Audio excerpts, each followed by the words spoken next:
Muy buenas, chicos. Bueno, lo prometido es deuda. Vamos a dar una pequeña charla, una píldora formativa a través de este vídeo de cómo hacer los repasos efectivos de cara a afrontar un tipo test. Cuando me refiero a repaso, me estoy refiriendo a que ya llevamos estudiando un tiempo, hemos estudiado diferentes materias, diferentes artículos y ahora toca hacer un simulacro o toca enfrentarse a un examen. De modo que para enfrentarse a ese examen lo que hay que hacer es repasar. Y lo que yo me he dado cuenta durante muchísimos años es que la gente no tiene ni idea de repasar. No sabe cómo organizarse el repaso, no sabe cómo planificar el repaso, ni cómo tiene que abordar esa situación. Y suele, pues, dejarlo todo para el final y luego se da cuenta, pues, que no le da tiempo a ver todos los artículos y no lo lleva bien, ¿no? Bien, lo más importante para el repaso es tener muy claro los siguientes datos. En primer lugar, ¿qué tiempo te falta hasta el examen o el simulacro? ¿10 días, 20 días, 30 días, un mes? Tenemos que tener claro qué tiempo tenemos antes del examen. En segundo lugar, tenemos que tener muy claro cuánto tenemos que estudiar. 100, 200, 300, 700 artículos. Esto es muy importante porque hay que organizar el estudio. Y finalmente, ¿cuántas horas nosotros podemos estudiar al día? No es lo mismo un opositor que dispone de 4 días de estudio a 8 o a 12 diarias, gente que no trabaja, o gente que tiene muchas cargas familiares, etcétera.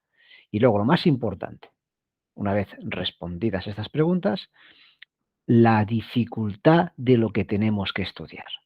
No es lo mismo estudiar la Constitución que estudiar la Ley de Contratos del sector público o estudiar la Ley de Protección de Datos. No es lo mismo. Por lo tanto, para poder hacer una valoración de la dificultad que nos viene por delante a la hora de estudiar esos artículos, tenemos que tener una serie de información. Esa información yo le llamo metadatos, ¿vale? Estos metadatos es la información que el opositor recopila a lo largo del estudio, sobre todo a lo largo del estudio de las primeras vueltas, y que le sirven de gran ayuda a la hora de planificar y organizar el repaso. ¿Estos metadatos en qué consisten? Es una información vuestra que tenéis que tener anotada o ya sencillamente la conocéis sin necesidad de anotar nada. Yo cuando estudiaba oposiciones lo anotaba. En cada tema arriba tenía un cuadrito donde decía estos datos, porque entonces cuando yo recuperaba ese tema yo ya sabía a lo que me enfrentaba y yo sabía si ese tema me iba a llevar más tiempo o en qué tenía que hacer más hincapié o menos tenía que prestar más o menos atención. Esos metadatos, a título de ejemplo, yo ponía estos. Dice, necesidad de repaso, porque hay artículos que dices, bueno, esto con una lectura me lo quito, me lo quito rápido. Y otros que dices, ostras, es que tengo que repasarlo profundamente porque la primera vuelta lo hice mal o no estudié bien, etcétera. Y necesitan un repaso más profundo. ¿Qué dificultad tienen esos artículos? Hay artículos que son muy difíciles de memorizar y lo sabemos cuáles son. Otros que son muy fáciles y otros que no tenemos ni los entendemos ni nada. Por lo tanto, se le suma la dificultad del artículo con que no los comprendemos. Por lo tanto, la memorización todavía cuesta mucho más. Pues eso tenemos que tenerlo claro. No es lo mismo enfrentarse a un bloque de 20 artículos que no entendemos nada, que nos cuesta entenderlo o que son muy difíciles de memorizar porque el lenguaje, el estilo o la materia es muy barroca a la hora de memorizarlos, que otros pues que son muy simples, que son de 2 líneas o de 3 líneas. Y luego, por la extensión, hay bloques de artículos largos y otros cortos. Hay leyes que ya conocemos todos, que son artículos que es que no se acaban nunca, y otras que son más cortos, ¿no? Y al final, una ley con artículos cortos son menos páginas que con artículos largos, ¿no? Y luego por la calidad de estudio. Claro, tener en cuenta que en el repaso siempre es consustancial a que ha habido una primera vuelta de estudio, segundas o terceras vueltas. ¿Verdad? El repaso significa que estamos estudiando algo sobre lo que ya hemos estudiado antes. Por lo tanto, ya sabemos si esos artículos están bien o mal estudiados. Si esa semana que nos tocó ese bloque de artículos estábamos muy finos o estábamos hechos polvo y no pudimos estudiar bien y llegamos a trancas y barrancas a la clase y mira, salvamos ese día como pudimos. Pero que salvemos ese día como pudimos no significa que cuando venga el repaso también se salve, sino que nos vamos a encontrar con un problema muy importante, que es que nos va a ralentizar el estudio el hecho de que nos toque un bloque de artículos que no se estudiaron bien en su momento. Dicho esto, y antes de pasar a hablar de un supuesto real de simulacro, cómo lo abordaríamos, creo que también es muy importante que conozcamos cómo funciona nuestra memoria. ¿Cómo funciona nuestra memoria? Porque si no sabemos cómo funciona nuestra memoria, tampoco sabremos cómo atacar aquellos elementos o aquellas debilidades que tenemos en la memoria para evitar desvanecimientos o vacíos de memoria o caídas en bloque del contenido que estamos memorizando, ¿no? Por eso yo aquí os aporto una serie de verdades científicas que esto no lo digo yo, esto lo dicen los científicos y esto es así. Por lo tanto, que a todo el mundo le pasa, que no es una cuestión que os pase solamente a vosotros, que perdáis la memoria o que no os acordéis de nada. Y esto es una realidad. Dice, el olvido de la información se debe generalmente al simple paso del tiempo. Por lo tanto, el paso del tiempo supone la eliminación de lo que hemos aprendido. Es verdad que luego situaciones de estrés o algún tipo de trastorno orgánico psicológico también puede afectar la memoria. Pero como regla general, a todos los opositores, por el mero lapso de tiempo que transcurre desde que estudias una cosa por el lapso desde que estudias una cosa, supone la pérdida de la información. Y cada vez pierdes más información, como luego veremos. Otra verdad es que no solamente perdemos la información por el lapso de tiempo, sino que tiene que ser un lapso de tiempo sin hacer uso de esa información. Porque si nosotros vamos haciendo uso de esa información, vamos dejando una huella en la memoria importante que hace que esa información la mantengamos mucho tiempo, porque la vamos usando. Y siempre pongo los ejemplos de nuestro DNI, nuestro correo electrónico, dirección postal, etcétera. Siempre al usar esa información hace que permanentemente vaya quedándose una huella dentro de nuestra memoria y permanentemente la vamos recuperando, porque no tenemos que acudir a ninguna lista para dar nuestro teléfono, nuestra dirección de email, etcétera. ¿Por qué? Porque la estamos dando frecuentemente, ¿vale? Por lo tanto, es una realidad, una verdad científica también. Y finalmente, ¿qué dice la tercera verdad científica? Que el repaso repetido y programado de la información hace que el aprendizaje se consolide. Por lo tanto, es una cuestión además que complementa lo anterior. El uso de la información hace que dejes huella en la memoria. El repaso repetido y programado de la información hace que consolides esa información. Pero baja progresivamente el nivel de pérdida de información con el tiempo, si no vamos repasando programadamente esa información. Aquí os muestro un gráfico de cómo podemos combatir el olvido, cómo podemos combatir el desvanecimiento de la información, la pérdida de información, lo que es la pérdida de lo que hemos estudiado básicamente. Y fijaros, en la parte izquierda tenemos la retención, que es lo que memorizamos, y la parte de abajo tenemos los días, que pueden ser días, pueden ser semanas o pueden ser meses, ¿vale? Eso es muy relativo, no hagáis caso a los parámetros, ¿vale? Que eso tiene que estar en función de la materia que hemos retenido y la cantidad de tiempo que hemos estudiado, ¿no? Pero un ejemplo de cómo funciona nuestra memoria. Si nosotros aquí arriba, en el pico este, hoy a las 5 de la tarde empezamos a estudiar, a las 9 de la noche nos sabremos X artículos. Bien, mañana habremos perdido el 40% de información. Y si seguimos sin repasar esa información, el tercer día prácticamente nos hemos cargado todo lo que hemos estudiado. Pero sin embargo, si repasamos esa información que hemos repasado por segunda vez, el siguiente día solamente hemos perdido un 20% de información y no el 40% como era la otra vez, pero sigue bajando. Sin embargo, si volvemos a repasar, fijaros cómo la curva se va apaisando cada vez más, hasta el punto de que cuantos más repasos tengamos, más tiempo nos aguantará la información en la cabeza y en mayor cantidad nos aguantará en la cabeza. Por lo tanto, la información repasada de manera programada hace que estemos permanentemente en un apaisamiento de la curva, de modo que lo retengamos permanentemente en nuestra memoria.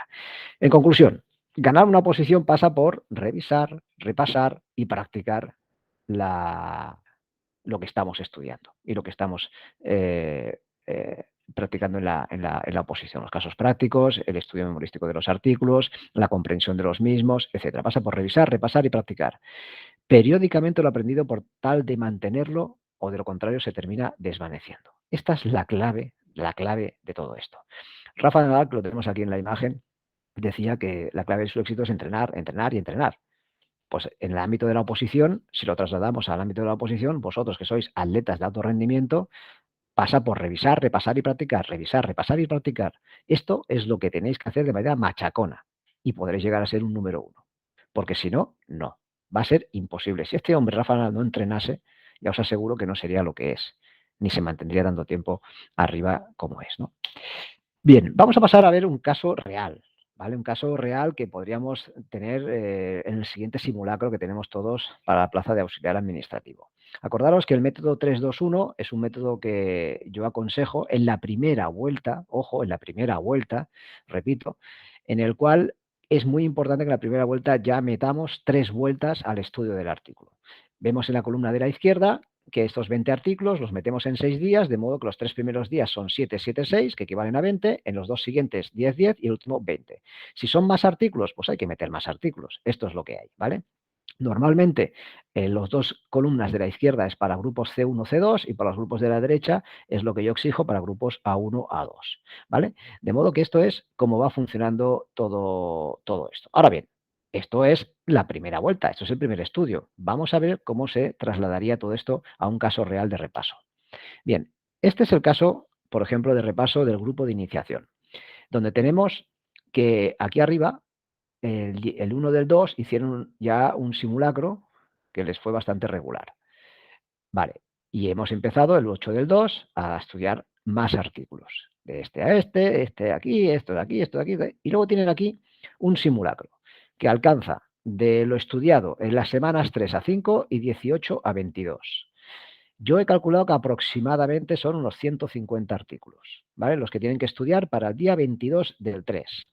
Pues bien, lo que hay que hacer es estos 150 artículos los dividís en el número de días que hay desde el momento en que os ponéis a repasar, que cuanto antes sea mejor, y lo multiplicáis por un factor que va entre 2 a 3. Puede ser por 2 o puede ser por 3, pero nunca menos de 2 y nunca más de 3. ¿Por qué? Porque es el número de veces que desde que empezáis a hacer el repaso hasta que os vais a examinar en el simulacro, habréis visto esos 150 artículos, ¿vale? De modo que conseguiremos que si lo multiplicáis por 2, ya habréis visto 5 veces esos artículos. Los 3 primeras vueltas que aquí dimos, más las 2 si lo multiplicáis por 2.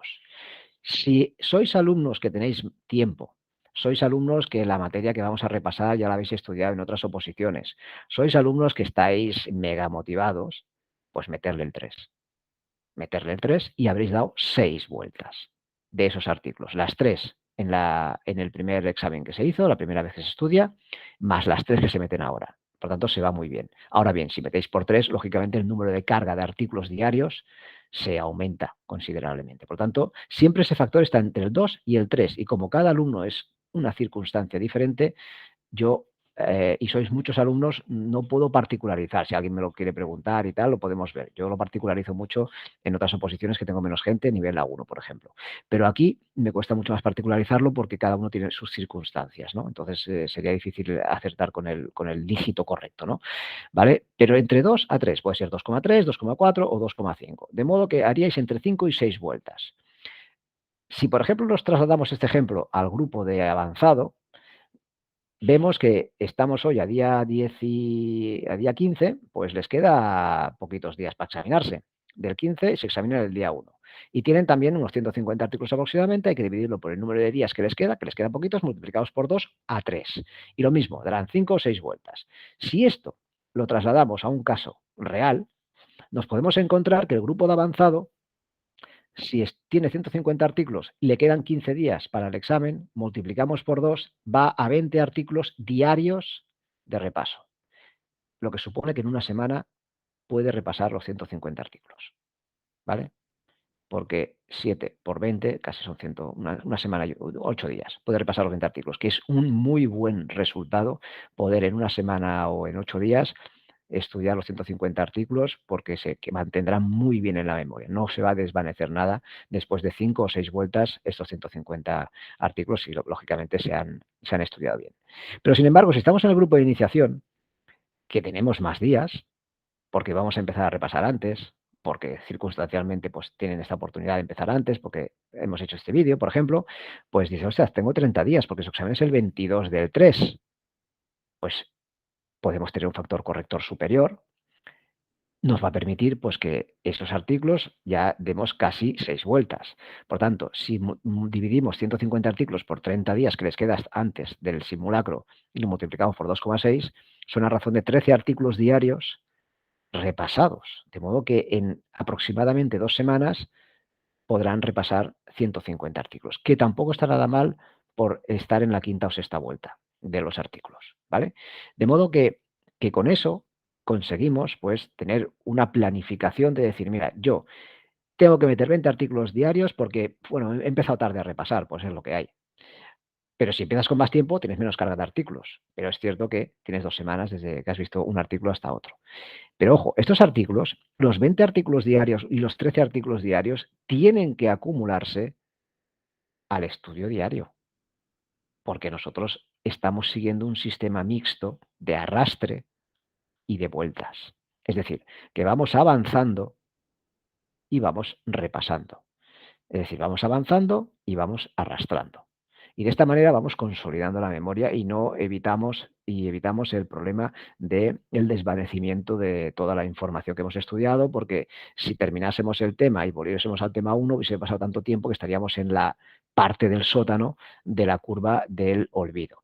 De modo que lo que os pido es que os organicéis, que os planifiquéis, que sobre la base de los metadatos que os he informado, que os he dicho, y en base a las horas disponibles que tengáis, a la fecha que tengamos el simulacro, todo eso, os organicéis de tal manera que vosotros metódicamente estudiéis los artículos que corresponden a cada semana más los artículos que corresponden a los repasados. Y es así como realmente vais a ir creciendo como opositores y vais a poder conseguir que llegar a un simulacro con una solvencia importante y no esperar a la última semana y de manera desorganizada y sin ningún tipo de orden empezar a repasar y no me da tiempo, no me da tiempo. Y de esta manera vais organizándoos, ¿vale? Es muy importante los metadatos porque también tenéis que intentar compaginar artículos fáciles con artículos difíciles. Yo, ¿qué es lo que os recomiendo y que recomiendo a mucha gente? Si vosotros os viene de golpe un bloque de artículos muy complicados y esa semana dices, joder, ¿qué semana voy a tener por delante con este bloque de artículos? Bien, gestionar esa situación, repartir los artículos, compartir artículos fáciles con artículos difíciles, artículos largos con artículos cortos. Ya los conocéis porque los habéis estudiado todos. Por lo tanto, intentar hacer eso, hacerlo más cómodo. ¿Vale? Se trata de que hagáis un entrenamiento lo más óptimo posible para llegar en las mejores condiciones. Por lo tanto, no os sobrecarguéis en una semana con artículos muy difíciles si realmente se os va a poner muy cuesta arriba. También os digo, si tenéis una semana que por lo que sea no trabajáis, estáis más relajados o no tenéis cargas familiares, lo que sea, y podéis dar más de sí, pues meter en esa semana lo difícil, lo difícil. ¿Vale? Entonces se trata de ir gestionando todo eso, porque al final la victoria de una posición es todo esto. No solo es estudiar, sino también es organizarse y planificarse, porque al final la memoria tiene que llegar en las mejores condiciones y el día del examen tenéis que estar en ese pico de formación y de preparación óptimo para sacar la nota más alta. Pero todo eso pasa, ese pico solamente se alcanza para aquellas personas que han tenido una preparación exhaustiva y súper bien organizada. Y en los repasos es lo más importante. Los repasos es lo más importante. Por lo tanto, espero que os haya servido este vídeo de ayuda para que os organicéis para el siguiente simulacro. Y proponeros el objetivo de sacar el 90% como un reto personal. Proponerlos, ¿vale? Venga, chicos, pues buenas noches y gracias. Hasta luego.